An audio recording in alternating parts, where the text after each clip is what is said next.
Hey guys, it's Raythe from Raythe, and I'm here to answer your questions. This is Ask Raythe Anything number 6. And again, we have some more questions about my writing practices and how I get the ideas for my stories, which I always love to talk about.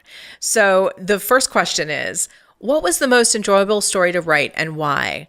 And I'm going to give you an answer I know you all hate because you want me to tell you which one is your favorite story and is it mine? And the truth is that all of them have something in them that I've loved.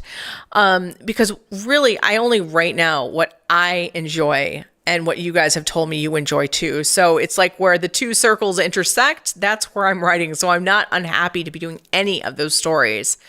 But also, whenever I'm writing from a certain point of view, I get to be that character. For example, when I'm writing as Ulrich, my romantic elven king with angst, I get to feel what it's like to be him. And that is so neat. Or, Kieran lets me feel like a badass warrior. Or, Anarian let me feel like a space marine. All of these things that I'm never going to be able to experience in real life, I get to experience through the characters. So to me, every story has that fun value. But I think I love The Fell the most because it's a story of my heart from a long time ago. It's a very weird story, even though you all seem to enjoy it. And in that story, I'm able to weave in so many different points of view. And I'm able to bring in a lot of other characters from the other stories. So that's probably my favorite. Okay, question. Were there ever any elements or plot points you discarded, and how did you decide that? In truth, it's the ones I've added that can be the issue. Let me give you an example. Ghost Kong Triad. I intended to write this story as a love triangle with a young man who is torn between a crime lord and a detective. However, within the first 5 chapters, the one that he was meant to be with in the end appeared, and this was not a character I had even really intended to be in the book. And people fell in love with that pairing, and I was struggling, honestly, throughout the entire story because of the fact that I knew that he belonged with this other character. But I had already fleshed all this out with all the other stuff. How was I going to completely undo that? And I think that, so right now, I wish I could totally redo that story in a different way, to be honest with you. I still wonder what would come up. Okay. How do you choose what your next story is going to be about? Are there any story ideas that you've never gone forward with? I actually sit down and have a pool of ideas I draw from that have slowly been percolating up. You guys know that it has to have magic in it. There has to be an immortal being. There has to be a happily ever after. There often has to be an older man, younger man dynamic, and there has to be some kind of wealth porn in there.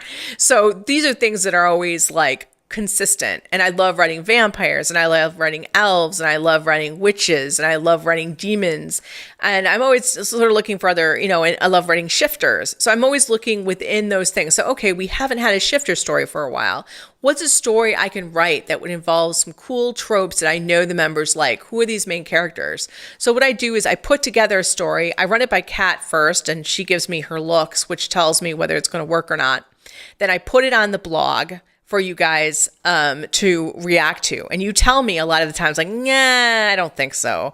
And a really good example of this was in Dragon's Reign, which had a much darker dystopian feel when I first envisioned it versus what it ended up being, which was addressing all the issues I wanted to address, but being far brighter and more fun because of what you guys said. And then after I get your responses, what I do is I think about it a lot more, pretty much look through everything and figure, okay, this is what they really want. Put up another blog post. You guys tell me if it sounds good. And then we're going to go to the writing part of it. Now, one of the things is, are there any story ideas that I've never gone forward with? And there are a bunch I haven't gone forward with yet. There's a cool Rent Boy one in the Ghost universe that is teasing me. There's one involving an Arabian Nights feel in an alternate world ruled by kings of the desert with slavery and magic. There's one involving an assassin that decides not to kill his mark but to protect him. There's one involving a hacker who's looking for his brother, and so many more. So I always have ideas. And if you guys have ideas, you can always offer them to me. Question.